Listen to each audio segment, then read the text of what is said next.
2018 mengenakan pajak 10% terhadap omset itu mencekik dan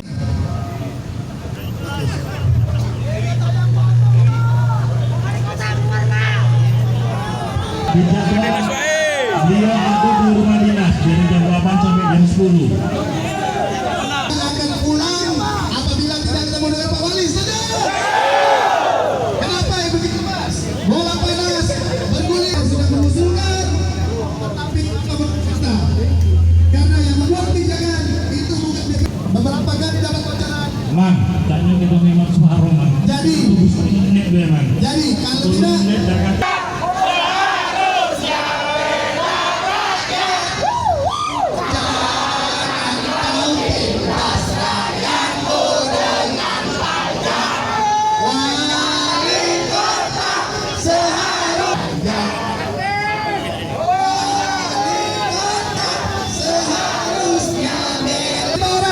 berhenti.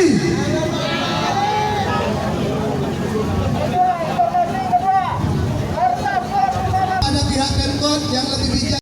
Dari bakso, pecel lele, rumah makan Padang, soto, pindang, dan ini mereka merasakan. Ini bukannya yang di restoran mall atau restoran hotel, bukan. Itu memang tidak merasakan dampak. Kita datang ke sini juga sudah kewajaran kita membayar itu. Tapi coba kalau kita di tenda-tenda itu, nggak mungkin lah kita rasanya. Nah, kalau ini dilakukan tetap, kita akan datang dengan masa yang besar, dengan yang besar. Bahkan tentu ini akan memberi dampak yang besar pada ekonomi Kota Palembang. Ini kita tidak berharap. Tapi kalau wali kota menginginkan, kita mau buat apa? Bukan kita ingin memaksakan, tetapi kita ingin logik. Kita ada logik, ada rasa empati, ada rasa keadilan. Tidak mungkin kita akan disamakan dengan pelaku kuliner yang besar, restoran. Kami rasa kita akan terus, kami diajarin sabar. Selama 7 bulan kami tetap kompak, tetap menyuarakan yang sama. Tidak ada kita berubah satu detik pun, titik pun, tuntutan kita pajak keadilan. Kami rasa itu. Ini dengan pintar juga. Nah, ini yang kita harapkan. Bijaklah dalam mengambil kebijakan. Bukan kami menolak. Tidak ada kesempatan. Kita wajib pajak. Sampai sekarang pelaku kuliner tetap membayar pajak. Ini tetap menjadi apa ya?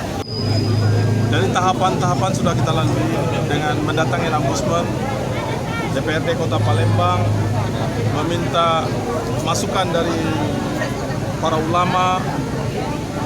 Ini adalah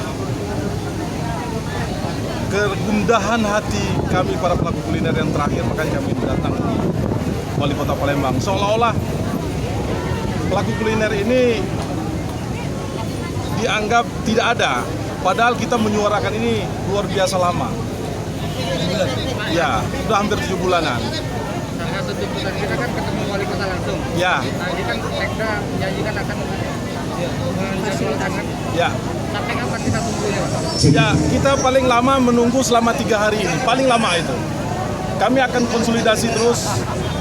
Tentu ini akan kami sampaikan kepada kita ada audiensi hari Kamis pagi. Nanti perwakilannya kawan-kawan. Nah, ini baru dapat kabar hari Kamis katanya kita akan ada audiensi dengan apa? Diterima oleh wali kota. Tapi kita berharap ini bukan hanya janji. Ini adalah kenyataan. Tuntutan kita itu jelas sekali. Kepada kawan-kawan, kita nanti dipanggil hari Kamis pagi di rumah. Kasihan terhadap restoran itu. Kita bukannya menolak, itu perlu dicatat. Kita tidak menolak pajak yang 10%, tetapi harus ada klasifikasinya. Restoran itu yang seperti apa? Tidak mungkin kita ini ditembak rata saja sama. Ada restoran seperti yang di mall, ya wajar saja itu disebut restoran. Hotel, rumah makan yang ada di hotel, itu wajar itu disebut restoran. Tapi wajarkah ketika itu warung kaki lima, tenda-tenda itu disebut restoran? Nah, itu yang kami dapatkan di Perda. Benahi dulu yang ini inti permasalahannya. Bukan hanya omset, tetapi klasifikasi ini yang perlu dibenahi. Nah, kalau sudah dibenahin ini, tentu turunan-turunan ini saya pikir tidak akan bermasalah. Yang jadi permasalahan kan semuanya ditembak rata. Jadi bukan memprovokasi, jangan ada bahasa provokasi. Tidak ada di sini bahasa provokasi itu. Itu karena di usulan revisi sendiri yang kami baca itu tidak ada klasifikasi yang diajukan oleh pemerintahan kota melalui pihak BPBD. Tolong dibenahin dulu turunannya. Restoran itu seperti apa, rumah makan itu seperti apa, warung makan seperti apa.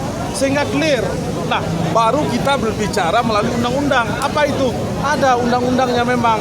Oh, yang restoran dan hotel 10% sepakat kita.